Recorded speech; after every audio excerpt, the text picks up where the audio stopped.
La dernière ronde de sanctions imposées par Washington contre Pyongyang vise 8 banques et 26 ressortissants de la RPDC, des citoyens de la RPDC vivant ou travaillant en Chine, en Russie, en Libye et dans les Émirats arabes unis.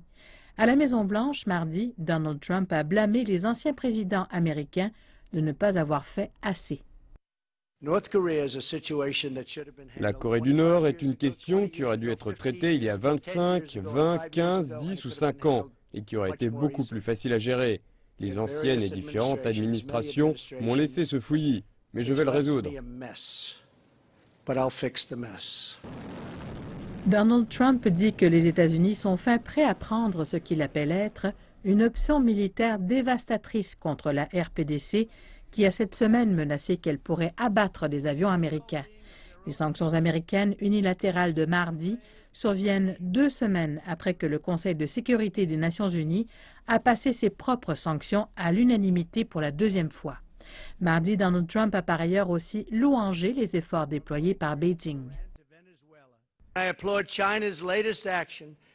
J'applaudis la dernière action de la Chine qui a restreint son commerce avec la Corée du Nord. Et en particulier, j'applaudis la Chine d'avoir rompu tous ses liens bancaires avec la Corée du Nord.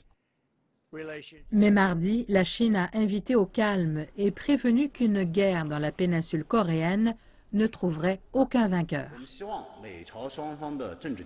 Nous espérons que les hommes politiques des États-Unis et de la RPDC auront suffisamment de jugement politique pour réaliser que l'utilisation de la force n'est nullement une option pour résoudre la question de la péninsule coréenne ou toute autre préoccupation d'importance les concernant.